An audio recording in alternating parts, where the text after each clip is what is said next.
Hey, thanks for sticking around for part 2. I walk past the rundown theater that just had a show outside its closed doors and take a left. The street is as shadowy as my mind, clouded by anger and instinct. I want them to make a mistake and show themselves, and then I'm going to hunt them down and get my camera back. I can't feel anything other than rage. I'm 7 feet tall.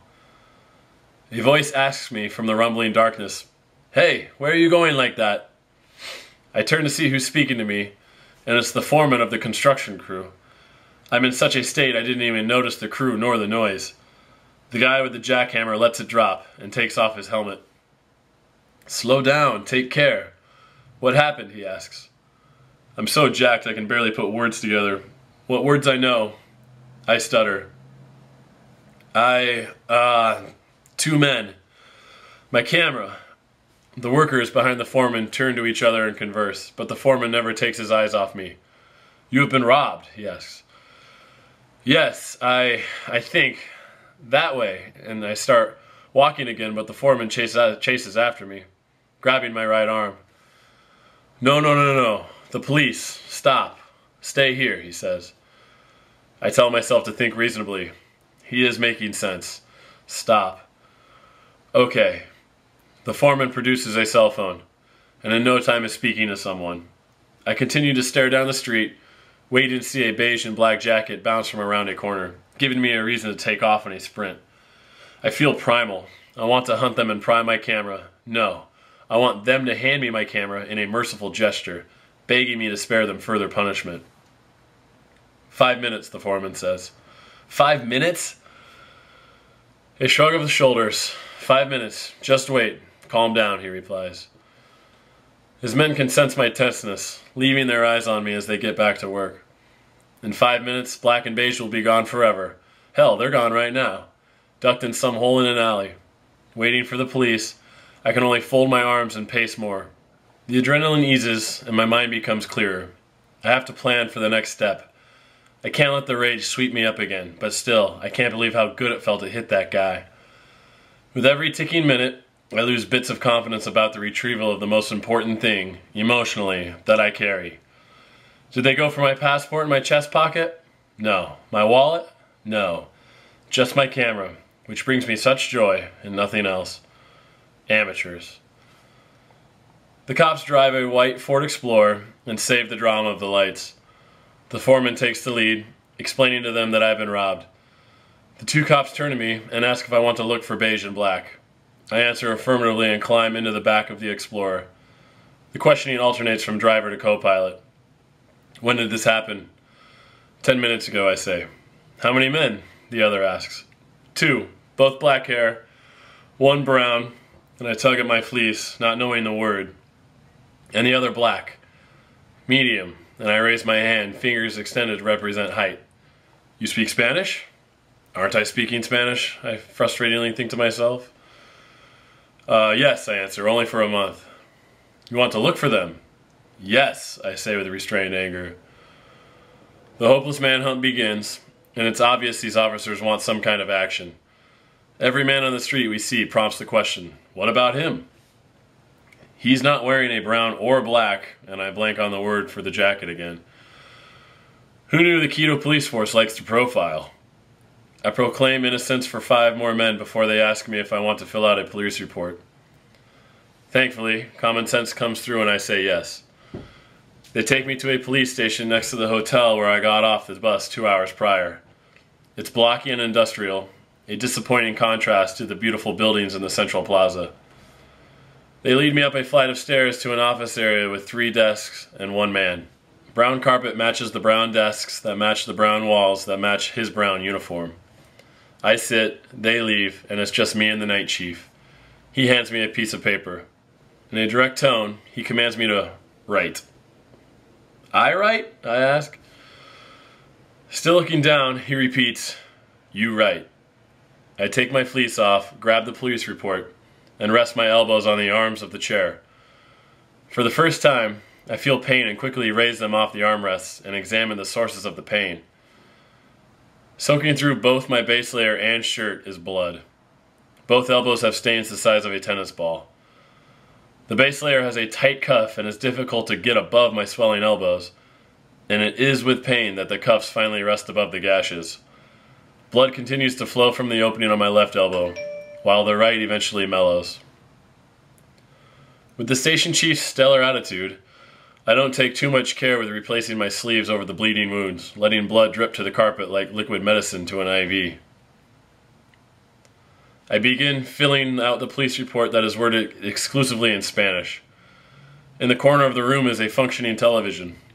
HBO Family Channel has Lilo and Stitch playing, but the more concerning question is, why is the station chief watching Lilo and Stitch? The first questions are all standard, inquiring my name, the date, stuff like that, but I start to struggle when it comes to the retelling of the heist. The verbs to punch and to rob weren't a part of my Panamanian study sessions, and I have to interrupt the station chief from his paperwork for answers. He's not amused when I ask, "How do you say?" and then jab my arms out in a punching motion. One-word answers suffice when there's no need to elaborate. I describe my assailants, what my camera looked like, and how much it is worth. After 15 minutes of writing rudimentary Spanish explanations of the scene that took place, I hand the paper across to the station chief. A drop of blood blots on the desk, and I quickly wipe it with the palm of my hand. "Now this one," he says. "One more." Exasperated, I ask like it will change the answer. "One more?" For the first time, the station chief's eyes meet mine. "One more," he calmly says. "May I have that back?" I reference to the paper. He hands me back the first report, and I begin copying verbatim what took 20 minutes to put together. By the time I finish the second, the small hand on the wall clock is stiff on the one. I hand it across the desk, not knowing what to expect next. "Good," he says. The station chief stamps both copies and slides one across the table. "You can take a cab home now." Not knowing how to ask more politely, "I want a police car," comes off pretty aggressive. "A cab is only $1. "No, it's $4, I say in rebuttal. "When I arrive, it is $4 from right here." "No police ride, you can take a cab." And the conversation is over. Lilo and Stitch has obviously not imparted sympathy or intuition upon the station chief that I would rather have a police escort through the area I was just robbed in, rather than walk or cab it. What calmness has come over me while filling out the report begins to dissipate. Am I the first American that's been robbed on his watch? Absolutely not. What is frustrating is he has nothing left to give in the realm of insight to my thoughts on his city, one where I was robbed within the first hour of residence. Should he offer me a favor in the form of a police escort, I would notch my early disdain for Quito down a peg, but it's once again being elevated. Standing from the chair, I shake my elbows like a spoonful of soup before being transferred from bowl to mouth, and pull down my shirt sleeves over the still crumpled base layer. The shirt I'm going to throw away, but the base layer I love and need. My elbows are sensitive to my fleece's sleeves, but the jacket slides on, bulging mid-arm because of the crumpled fabric. Alone, I leave the office and walk down the stairs. Outside, an officer is standing post. "I need a taxi," I calmly tell him. He nods and holds his questions, sensing my unhappiness. After a minute, his arm raises and a cab comes into focus. I thank the officer for his awareness and climb in the passenger side. "Hostel Sucre, please." "Where?" "San Francisco Plaza." "Ah, okay." We speed off into the night, and somehow the streets seem more empty than before. They are barren of life. The church stores are shut. Bits of garbage find solace in the cracks of buildings. We breeze past the Central Plaza, but it is nothing to me. We hit the northwestern intersection of the San Francisco Plaza, and I pull my wallet from my back pocket. "How much?" I ask. Flatly, cabbie replies, $4. $4?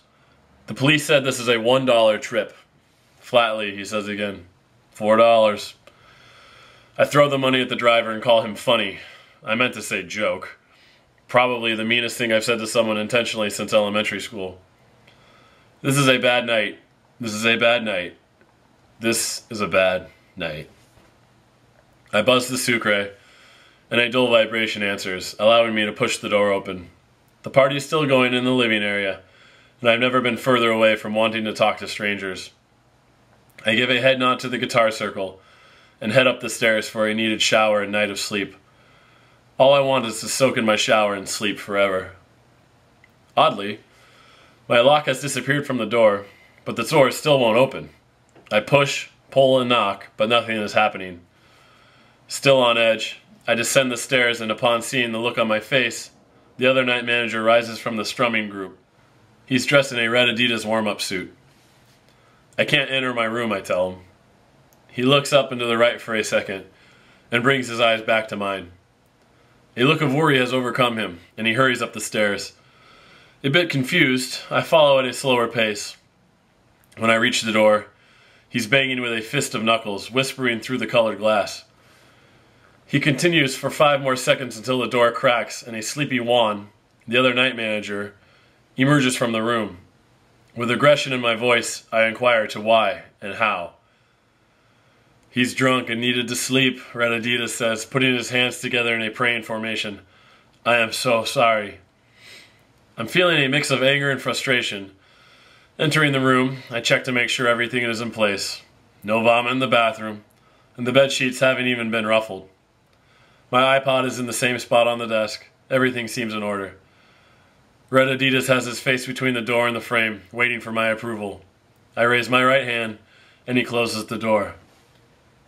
Sitting on the bed, I attempt to comprehend the night. Delicately, I take off my fleece, then my shirt, and then the base layer. Blood is still seeping from my left elbow, but the rest of my body is intact. My body could be in worse shape.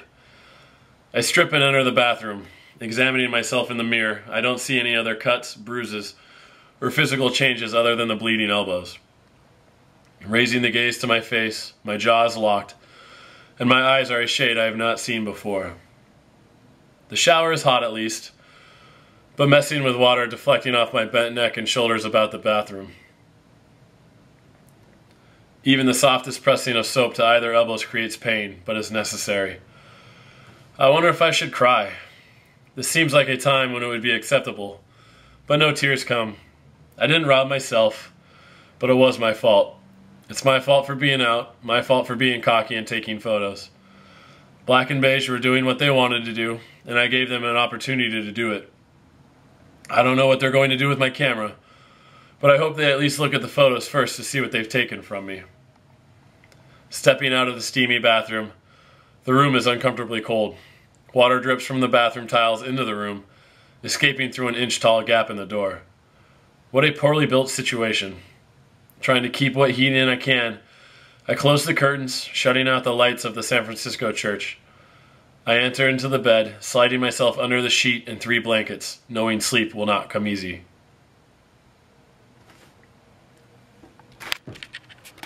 In a direct tone,